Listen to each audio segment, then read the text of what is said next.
So without further delay, let's hand it over to our gifted team, and we can go ahead and get started, okay? All right. And Brian, thanks. Yep. Where's your camera and all today? What are you doing? I got here and I forgot it, so I'm iPadding it. So you're going to add 10 pounds and 10 years. Yes. Good morning. I'm Frank Smith. I'm one of the gifted teachers and work with the team and doing the identification process, which we're going to be talking about today. Missy also is with the program, and we're really pleased this year to have Miss Everett. Lita Everett is new this year. It's first year, and it's been a seamless transition. It's been really great having her to work with us on this team, providing gifted services to the children of Mary Lynn. Some of you have children in the program, and some of you are here interested in knowing about how the process works. So that's what we're going to talk about today, the process. And if you'll go ahead and move the slide. The interesting thing is that Georgia is one of 7 states that has funded and legislated and funded gifted programs. Some states say that you have to provide gifted services, but they don't give dollars for it. Some states don't even mention it in their mandates, but Georgia does. So if you look at the Georgia rule, anytime there's question about what you need, you can go to the Georgia site and look for the Georgia rule. And this is how the Georgia rule identifies a gifted child. If you I won't read it to you, but if you look at that. And in addition, they mandate to identify the gifted child that we must use a variety of techniques. We look in 4 areas. We look in mental abilities, creativity, achievement, and motivation, in those 4 categories. And we'll talk about how we do that in just a few minutes. And in addition, once a child is identified, we're mandated to serve that child a minimum of 5 segments a week. Now, segments vary based on grade levels. K through 2 is 225 minutes, and grades 3 through 12 are 250 minutes a week. So the way we do that here at Mary Lynn, there's 3 teachers. We rotate kids, a full-day pull-out program, and children come to each of us for either 75 or 85 minutes. And then they stay with us throughout the instructional day. They're with us during their lunchtime. We take them to lunch. We supervise them on the playground, so they're with us that whole segment of the day. Most of our days start at 8:10 and end at 2:10. So they do have that morning time to make connections in their homerooms, and then at the end of the day to make that reconnection so that when they go home they know what's going to happen the next day. So that's how we do the segments here at Mary Lynn. And there will be Q&A at the end, so jot down questions or hold on to them, and we'll try to address those as we go. So the state also monitors us, and the reason that the state monitors us is because they give us dollars. When a child is identified as gifted, the funding level changes from a regular ed student. So just as an example, I don't know the dollar amount, but if a regular ed student is funded at $100 per child, then a gifted student would be funded at $125. So what do we do with that extra $25? That's what funds our positions as teachers. The administrators coordinating the program comes out of that funding. We don't come out of the general ed funds. We're considered load exempt teachers. I'm not sure what that means. Load seems just as heavy, but we are load exempt teachers. And that funding comes from a different source. And because that funding comes, we have to be very particular that when we identify a child, we have everything in order, because the state monitors it. We post it to the state website. It's always there available. Not only is it posted electronically, we keep a complete confidential file with everything that's ever been done to qualify that student. And once the student is qualified, that record continues. And that record, you're probably all familiar with the PR folder. Well, that's one folder. We have a gifted PR folder as such as well. All that information is there. You have access to that folder anytime. You make an appointment, we come in our conference, and you can see. And anytime we add things to the folder, those things also, results of that, go home to the parent. That's monitored by the system and monitored by the state. So it's important to know that the money doesn't come free. There's a lot of things.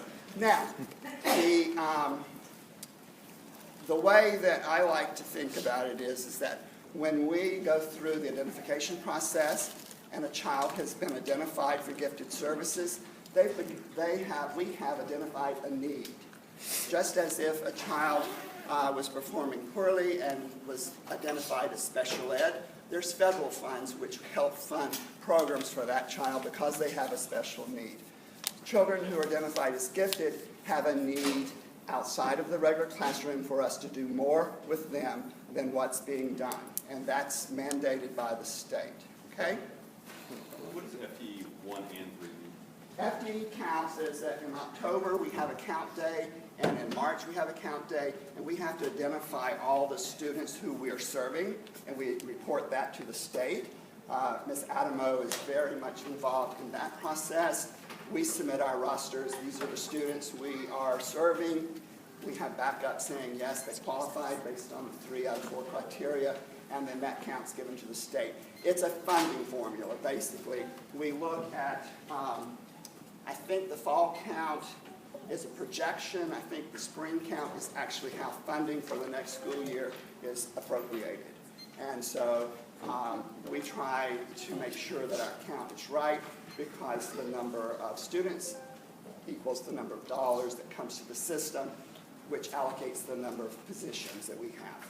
We're very fortunate here to have 3 teachers. There are some schools that have an itinerant teacher, half day, and then they go to another school.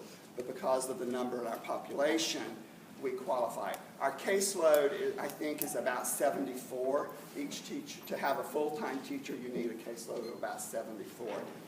That fluctuates a little bit based on needs for the individual school. Does that help? Okay? So, how do we identify? We're constantly identifying. In the fall, we call that the automatic referral period, and some of you may be aware that students have been tested during this month. We just finished October the 16th. But the automatic referral says that there is one piece of data that qualifies the child. That could be a motivation score. It could be qualifies the child for referral for testing. The nuances there are important because just because it qualifies doesn't mean that it qualifies for services, but it qualifies the child to be looked at additionally in other areas of identification.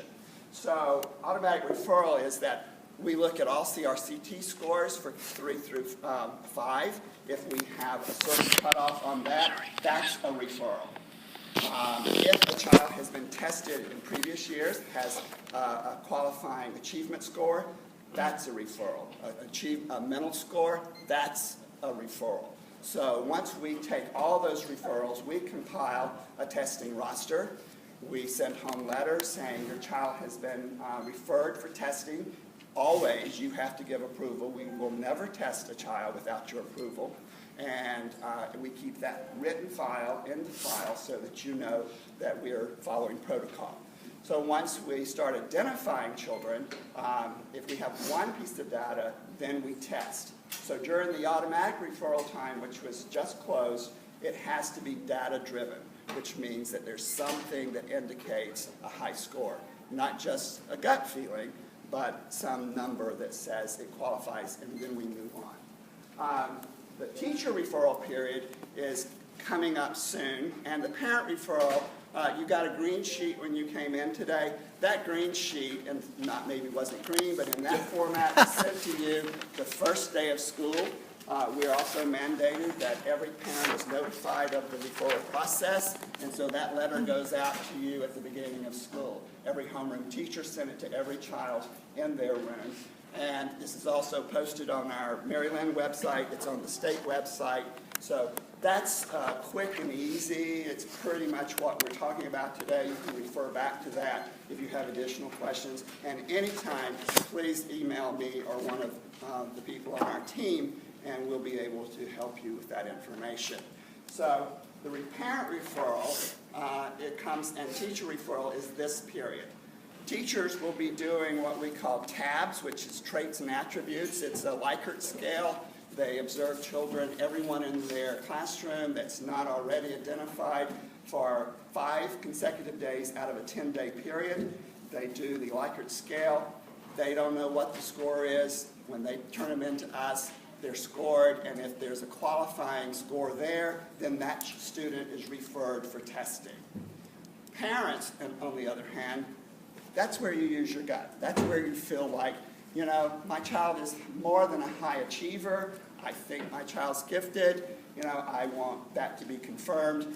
You complete a form, and we'll be giving you those forms at the end of the session today. Complete that form. Complete means all the categories, all the information, please, and turn that in either to me. You can put it in my mailbox. You can give it directly to me, or Lita, or Missy, or just put it in one of our mailboxes in the office. If we receive a parent referral during this period of time, but realize it closes on December 13th, if we receive that parent referral, then the child will be tested what we call spring testing, which will be our winter testing, really. It's February, March, okay? Now, the types of, this is really what I talked about with traits already, and I'm slipping over slides, I'm sorry. Sorry, no, I'm getting. Yeah, you're getting ahead of me too. Okay. So when we do the screening, it is ongoing as we talked about. You want me to go back to that, this one? Traits and attributes. Are there any questions about this?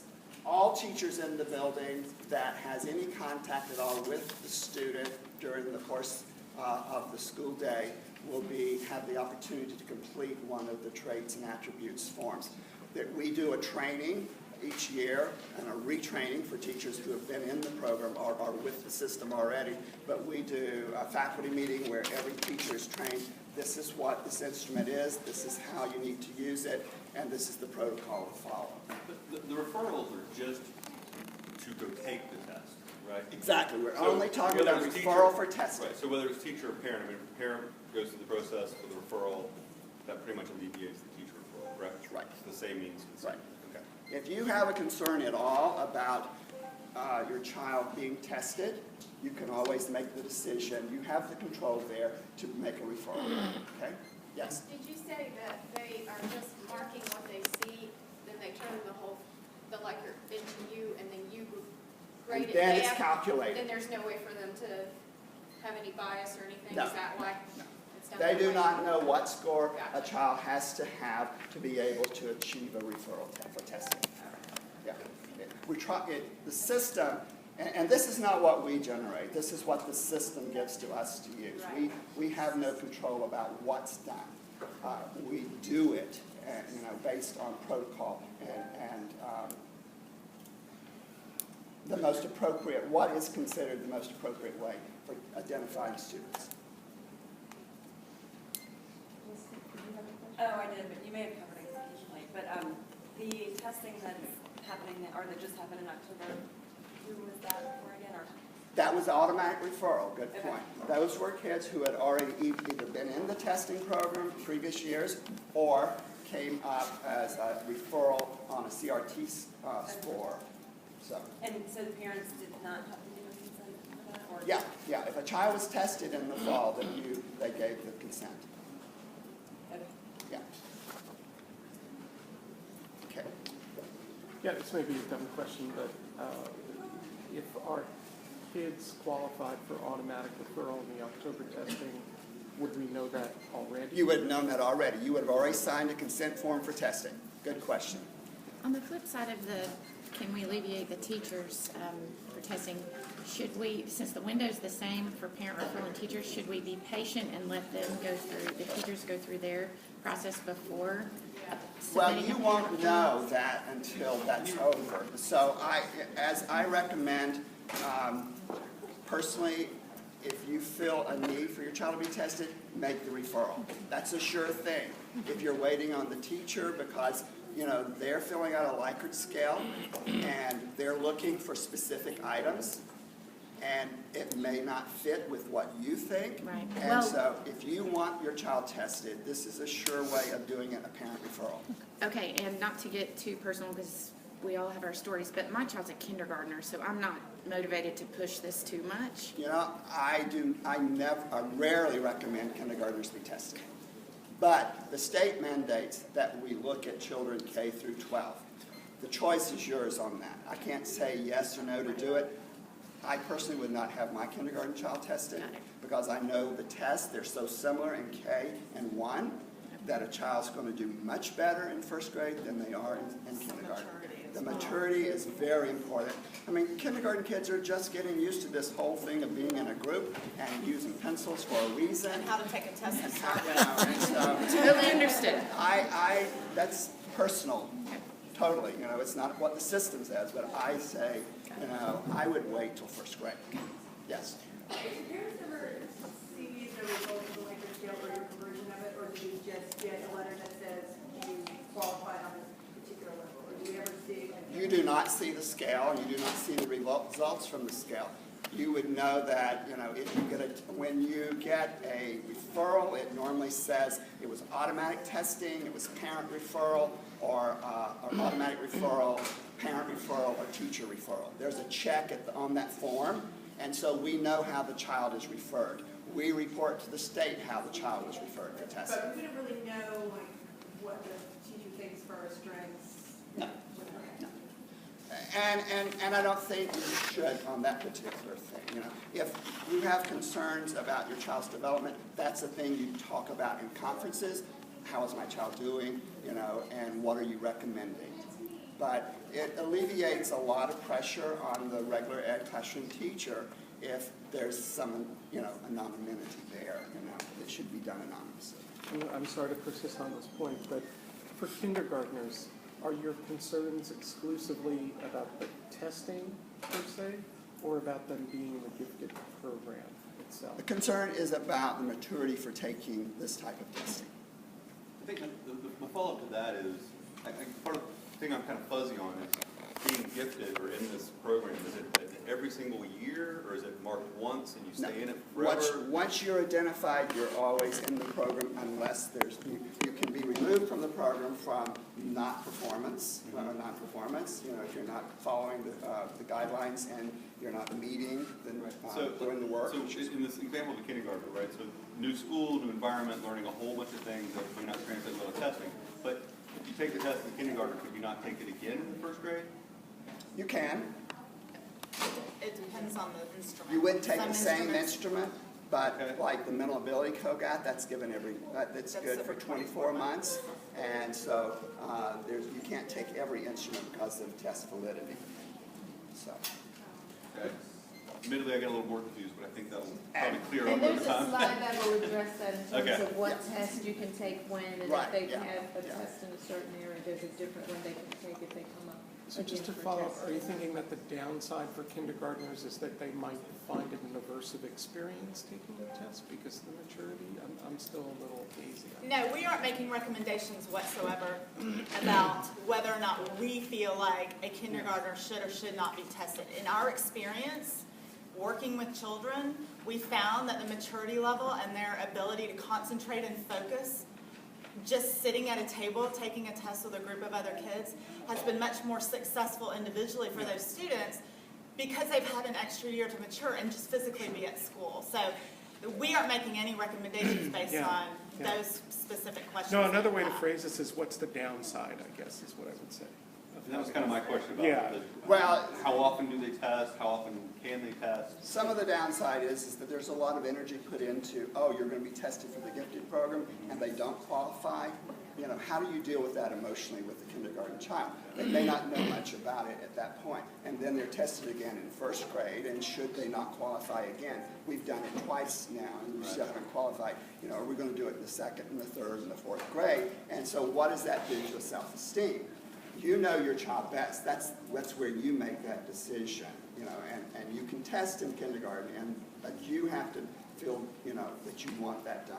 And I think it's important to note that we have had kids tested in kindergarten who do qualify. Yeah. So it's not, just like Dr. Smith and Ms. Snyder and Ms. were saying, you guys know your kids best, if they don't come up another way and you want to do a parent referral during this process, that's what you have to go with. No, thanks for clarifying that. Sure. That's all. And we had a parent who's been patiently I'm sorry. waiting. Yeah, thank you.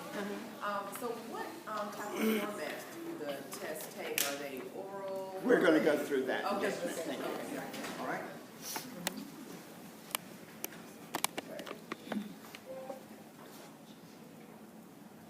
Students cannot refer themselves for testing. That used to be possible, but that's no longer possible. Students in high school can, but in the elementary, it's not applicable in the Atlanta Public Schools. And then if a child has been tested or identified in another system within the state, there's reciprocity. There's a child in the school here that was identified as a kindergartner in New York. They came here and they're being served because they were already identified. So there is reciprocity as far as identifying, but not, if they already have the scores and they meet what the state scores are using the same criteria, then we can use that information.